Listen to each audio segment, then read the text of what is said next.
به نشست امسال مجمع عمومی سازمان ملل متحد، یکی این که رهبران فلسطینی در آن غایبند، هرچند جنگ غزه در کانون مباحث امسال است. در عوض بنیامین نتانیاهو، رهبر دولتی که کمیسیون تحقیق سازمان ملل همین 10 روز پیش به نسل کشی متهم کرد، امروز پنجشنبه برای سخنرانی در مجمع عمومی حاضر شد و کشورهای غربی را که کشور فلسطین را به رسمیت شناختند محکوم کرد. ظرف یک هفته بریتانیا، فرانسه، کانادا، بلژیک، پرتغال، استرالیا، آندورا، لوکزامبورگ، مالت، موناکو و سن مارینو یکی پس از دیگری به جمع کشورهای پیوستند که کشور فلسطین را به رسمیت می‌شناسد. در نتیجه اکنون ایالات متحده آمریکا تنها عضو دائم شورای امنیت سازمان ملل است که کشور فلسطین را به رسمیت نشناخته و به همین دلیل هم جلوی ورود محمود عباس، رهبر حکومت خودمختار فلسطینی، به نیویورک را گرفته و آقای عباس از طریق تماس ویدیویی امروز سخنرانیش را ایراد کرد. اما آنچه در این تصویر پررنگ‌تر می‌شود انزوای اسرائیل در عرصه بین‌المللی است. آقای نتانیاهو هم اذعان کرده که اسرائیل به نوعی در انزوا قرار گرفته و باید جلوی آن را گرفت. اما چگونه؟ دلیل به راه افتادن موج تازه‌ای از شناسایی رسمی کشور فلسطین چیست و چرا عمدتاً از سوی متحدان سنتی اسرائیل چنین صورت می‌گیرد؟ در این میز گرد که الان داریم دو مهمان حضور دارند: کامران متین، استاد روابط بین‌الملل در دانشگاه ساسکس از شهر برایتون انگلستان، و مناشه امیر، تحلیلگر مسائل خاورمیانه که در طول جنگ 12 روزی اسرائیل و ایران پیام‌های موساد به زبان فارسی را از قول ایشان میشنیدیم. خوش آمدید به این برنامه و درود بر شما. آقای امیر، پیامی که اسرائیل از شناسایی رسمی میشه گفت فعلی کشور فلسطین در این هفته، در این روزها دریافت کرد چیه؟ بله، اول باید توضیح بدم. درود میفرستم به شما همه بینندگان و مهمان عزیز. من در جریان جنگ نبود که اون پیام رو از قول موساد بیان کردم. بعد از جنگ بود، پیام دوستی بین دو ملت اسرائیل و ایران بود. این پیام بود که اسرائیل با ملت ایران و سرزمین ایران دشمنی نداره. در طول اون روزها بود که پیام‌های شما رو من شنیدم. بعد از اون بود، بعد از اینکه موساد یک وبسایت، یک اکانتی رو به نام موساد فارسی برپا کرد، از من تقاضا کردن که این پیام رو بیان بکنم. لطفاً راجع به پیامی بگید که از دید شما اسرائیل از این شناسایی رسمی کشور فلسطین از سوی این همه کشور در یک هفته دریافت کرد چیه؟ ببینید، بنیامین نتانیاهو، نخست وزیر اسرائیل، در سخنانی که قرار فردا در مجمع عمومی بیان بکنه و همچنین همه احزاب سیاسی در اسرائیل جز احزاب عربی گفتند و میگویند که این یک اقدام موهوم هست، به نتیجه نخواهد رسید. این جایزه دادن به جنایتکاران حماس که در 7 اکتبر 2023 به اسرائیل حمله کردند، زن و کودک و بزرگ و کوچک رو کشتن، 245 نفر رو به گروگان بردن. هنوز 58 تن زنده و مرده رو در تسلط در گروگان خود دارن و آزاد نمی کنن. هدف حماس نابودی اسرائیل. جنگ 7 اکتبر با شعار طوفان الاقصی شروع شد که در واقع از زبان نتانیاهو خواهیم شنید که این اقدامی که تقریبا 150 کشور از 196 کشور جهان اون رو پذیرفتن، جایزه دادن به گروه‌های ترور و به جنگ و خونریزی است و نه تنها به برقراری صلح و آرامش و رسیدن فلسطینی‌ها به آرمان‌های خودشون کمکی نخواهد کرد، بلکه ترور رو، خشونت رو، جنایت رو و خونریزی رو بیش و بیشتر خواهد کرد.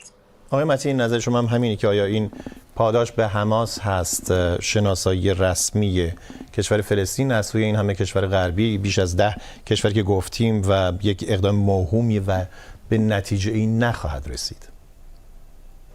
من بعداً در مورد اینکه این گویا جایزه است به حماس فقط میخوام نظر گزارشگر ویژه سازمان ملل در مورد اراضی اشغالی فلسطینی رو نقل کنم که گفتن دوران استعمار به پایان رسیده، حق تعیین سرنوشت ملل یک حق ذاتی و مطلق هست و این ربطی به عملیات حماس نداره. آقای محمود عباس هم همین امروز گفتن که این عملیات 7 اکتبر نشانگر اصول به اصطلاح تمامی مبارزات مردم فلسطین نیست و این در واقع اینکه گویا باید این معادل جایزه هست ناشی از در واقع درک غلطی هست که رهبران اسرائیل اصولا از حق تعیین سرنوشت ملل و به طور مشخص مردم فلسطین دارن. اما اینکه این در واقع شناسایی ممکن هست یا امکانش خیلی کمه که به تشکیل دولت فلسطینی بیانجامه، خب این یک بحث سیاسی و در واقع مادی هست و واقعیت اینه که در 15-20 سال گذشته دولت اسرائیل با احداث شهرک‌های بیشمار یهودی نشین در اراضی فلسطینی در کرانه غربی در واقع زمینه مادی و جغرافیایی و ژئوپلیتیک وجود یک دولت فلسطینی رو تا حد بسیار زیادی از بین برده و از این لحاظ بله میشه گفت که این شناسایی الزاماً به تشکیل دولت فلسطینی نمیتونه منجر بشه، ولی در این حال همچنان که در مقدمه شما هم اومد فشار بین‌المللی رو روی اسرائیل بسیار زیاد میکنه و اسرائیل در واقع به سوی وضعیتی میره که جمهوری اسلامی سالها در واقع باهاش دست به گریبان بوده که عبارت هست از اینکه از شما یک اقدام کاملا نمادین است، یعنی شناسایی کشور فلسطین، یعنی به یک حکومتی که سر و سروری نداره، مشخص نیست سرزمینش در واقع، این از شما یک اقدام کاملا نمادین هست و پیامد واقعی نخواهد داشت. در کوتاه مدت پیامد نداره، ولی بالاخره گفتمان بین‌المللی حول حق تعیین سرنوشت مردم فلسطین این به اصطلاح بیشتر جا افتاده از چیزی که قبلا بوده، دولت‌های غربی بهش پیوستن، ولی واقعیت اینه تا اونجایی که بعضی از دولت‌های اروپایی به خصوص بریتانیا، آلمان یا فرانسه برمیگرده، اینها در واقع میتونن کارهای خیلی جدی‌تری بکنن در مقابله با در واقع این جنگی که در غزه وجود داره و چند نهاد بین‌المللی، عالی‌ترین نهادهای حقوقی بین‌المللی اون رو نسل‌کشی توصیف کردن. اونها میتونن مبادلات تجاریشون رو محدود بکنن، اسلحه نفروشن، ولی به این بسنده کردن دقیقاً چون میدونن در عمل تاثیر آنچنانی نداره، ولی به هر حال به لحاظ گفتمانی وضعیت رو سخت میکنه برای اسرائیل. و همین که میخواستم اشاره کنم که مشکلی که جمهوری اسلامی در دهه‌ها باش دست گریبانش بوده این که در واقع به لحاظ دیپلماتیک یک جزامی بین‌المللی شده به نوعی حالا به اسرائیل داره سرایت میکنه و غیر از ایالات متحده تقریبا هیچ کشور مهمی نیست که به هر حال مخالف عملیات اسرائیل در غزه نباشه و دولت فلسطینی رو به رسمیت نشناخته باشه. در هر صورت می‌بینیم که اتفاقی که افتاده این هست که الان امروزه حدود 160 کشور از 193 عضو سازمان ملل، آقای امیر، کشور فلسطین رو به رسمیت شناختند و حتی در شورای امنیت هم از اعضای دائم که 5 تا بیشتر نیستن 4 تا از اونها فلسطین رو به رسمیت شناختند و فقط یک عضو اون که ایالات متحده هست در انزوا قرار داره. آیا این واقعاً از دید اسرائیل یک عادی هست و میشه پشت سر گذاشت و اصلا اهمیتی براش قائل نبود؟ نه، مطلقاً کاملا برعکس. اسرائیل نگرانه، اسرائیل خیلی اهمیت براش قائله و میدونه که به روابط بازرگانی و سیاسی اسرائیل با کشورهای عمده جهان آسیب میرسونه، ولی هرگز اسرائیل نباید مصالح امنیتی و ملی خودش رو قربانی بعضی محاسبات بین المللی بکنه. ببینید اسرائیل آمد نوار غزه رو به طور کامل تخلیه کرد، داد به دست حکومت خودگردان فلسطینی. این حکومت به علت فسادی که داشت شکست خورد در انتخابات حماس به روی کار آمد. حماس علنا میگوید که اسرائیل باید نابود بشه، این رو در مرامنامه خودشون نوشتن. الان در کرانه باختری هم که آقای محمود عباس میگوید که من با ترور مخالفم، اسرائیل رو به رسمیت میشناسم، ولی طبق نظرسنجی هایی که در کرانه باختری انجام گرفته بین 60 تا 80% از اهالی فلسطینی کرانه باختری از حماس و جهاد اسلامی حمایت میکنن. بنابراین برپایی یک کشور مستقل فلسطینی در کنار اسرائیل از دیدگاه همه احزاب اسرائیل جز احزاب عرب جنبه خودکشی داره و قابل قبول نیست. توجه بکنید که از قول گزارشگر سازمان ملل مطالبی نقل شد. من نمیفهمم آیا مردم تایوان حق تعیین سرنوشت ندارن؟ آیا کردها حق تعیین سرنوشت ندارن؟ فقط ترور فلسطینی حق تعیین سرنوشت داره. البته اون گزارش کمیسیون تحقیق کمیسیون مستقل تحقیق سازمان ملل بود که در واقع اسرائیل رو به نسل کشی در باریکه غزه متهم میکنه. این هم یکی از واژه‌هایی است که واقعا ظالمانه است. نسل کشی یعنی چه؟ حکومت یعنی همون ایران چیزی که در اون گزارش توضیح داده شده که در طول 2 سال اخیر در باریکه غزه جریان داره. ببینید، اولا به آماری که از جانب حماس منتشر میشه و حماس تنها منبع انتشار این آمار هست، به هیچ وجه نمیشه اعتماد کرد. اگر میگویند 60,000 نفر کشته شدن، دست کم 30,000 نفر تا 40,000 نفر چریک های تروریست وابسته به حماس بودن که کشته شدن. اگر زن و کودکی کشته شده، لعنتش رو باید به حماس منتقل کرد، به خاطر اینکه حماس حاضر نیست اسلحه خودش رو زمین بگذاره، حماس حاضر نیست گروگان‌های اسرائیلی رو آزاد بکنه، حماس حاضر نیست که از ایده نابودی اسرائیل صرف نظر بکنه. اگر 30,000 نفر از 2 میلیون نفر جمعیت فلسطینی غیر نظامی کشته شدن، مطلقاً واژه نسل کشی رو نباید به کار برد. نسل کشی در داخل ایرانه که حکومت ایران دست کم 500,000 نفر از مردم ایران رو کشته. نسل کشی در سوریه، البته نسل کشی تعریف کاملا متفاوتی داره. آقای متین، شما نظرتون چیه در این مورد؟ لطفاً بگید. بله، خب آقای امیر درست میگن که حق تعیین سرنوشت کردها یا اهالی تایوان یا جاهای دیگه‌ای که جنبش‌های آزادی بخش ملی وجود دارن به رسمیت شناخته نشده، ولی عدم به رسمیت شناختن حق تعیین سرنوشت کردها یا دیگران از سوی دولت‌هایی که بر کردها حاکم هستند مجوز نمیده به اسرائیل که نسل کشی بکنه و چون گویا در جاهای دیگه این نقض حق تعیین سرنوشت میشه، پس اونا هم مجازن این کار رو بکنن. ضمن اینکه به هر حال این نسل کشی فقط نظر افراد نیست، حداقل 2 دادگاه عالی بین‌المللی و 8 نهاد بین‌المللی اسرائیل رو متهم به نسل کشی میکنن، من جمله 2 سازمان حقوق بشری اسرائیلی، بتسلم و پزشکان مدافع حقوق بشر که در داخل خود اسرائیل هستن و میگن که کاری که اسرائیل میکنه نسل کشی هست و این نسل کشی صرفاً فقط شماره افرادی که کشته شده که نیست. مثلا اینه که از غذا، از قطع آب، برق به عنوان به اصطلاح اولیه ترین نیازهای طبیعی به عنوان سلاح استفاده شده.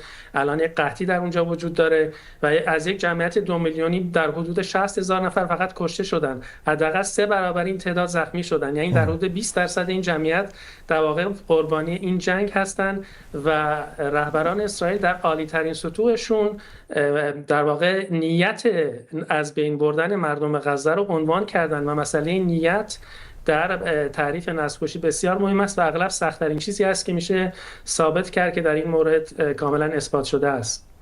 اتفاقاً همین واقعیت‌ها باعث شده که در واقع آقای امیر امروزه شاهد اون باشیم که اسرائیل در انزوا قرار گرفته. آقای نتانیاهو هم خودش قبول داره، ولی میگه که اسرائیل باید خودش رو آماده کنه برای اینکه به خودکفایی اقتصادی، خود اتکایی اقتصادی بره به اون سمت و حتی کلمه‌ای رو به اسم ابر اسپارتا استفاده کرده با اشاره به اون شهر یونان باستان که در واقع از اون با توان و سامان نظامی خیلی فوق‌العاده‌اش شهرت یافته در تاریخ.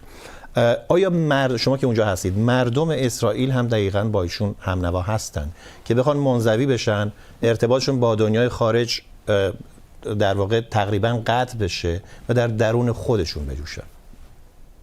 مسلم این است که آقای نتانیاهو در داخل اسرائیل مخالفان بسیار گسترده‌ای داره. هم افرادی هستند که میگویند جنگ غزه رو باید به پایان برد، هم افرادی هستند که میگویند که باید راه آشتی و صلح رو در پیش گرفت و هم میگویند که نباید با کشورهای دیگر دنیا سر و شاق شد. بله، چنین مخالفتی در اسرائیل وجود داره، ولی برخی از نظرسنجی ها میگوید که حتی اگر فردا انتخابات پارلمانی در اسرائیل برگزار بشه، این احتمال که باز جناح راست بتونه دولت بعدی رو هم تشکیل بده خیلی احتمالش زیاد هست. ببینید آنچه که با تأسف بسیار در اسرائیل رخ داده در دهه‌های اخیر این است که هر اندازه که دولت ربین و دولت‌های دیگر سوسیالیست و چپگرای اسرائیل به فلسطینی ها دادن، منجر به افزایش ترور و آدمکشی از جانب عوامل تروریست فلسطینی علیه مردم اسرائیل شد. و ولی آقای امیر، این همین فشار بین‌المللی که به وضوح بر اسرائیل این روزها داره وارد میشه میتونه منجر به حملات تازه اسرائیل به کشورهای همسایه‌اش به دور نزدیک به ایران از جمله بشه؟ مطلقاً خیر، هیچ ارتباطی نداره. اسرائیل بی جهت اولا اسرائیل با هیچ کدوم از کشورهای عرب در حال جنگ نیست. به عکس کشورهای عرب الان در مسیر صلح و آشتی با اسرائیل هستند و حتی عربستان سعودی، و هیچ دلیلی وجود نداره که اسرائیل علیه اونها جنگ بکنه. علیه ایران؟ علیه رژیم ایران، نه کشور ایران. در هر صورت رژیم ایران الان متمرکز، یعنی در واقع مستقر در ایران هست. آیا فکر می‌کنید که این باعث بشه که اسرائیل به ایران حمله بکنه؟ مطلقاً هیچ ارتباطی نداره. تنها علتی که ممکنه موجب جنگ بشه این است که حکومت ایران، حکومت سرکوبگر ایران دوباره در فکر بازسازی توان هسته‌ای خودش باشه، توان موشکیش رو ادامه بده و امنیت اسرائیل به صورت جدی به خطر بیفته.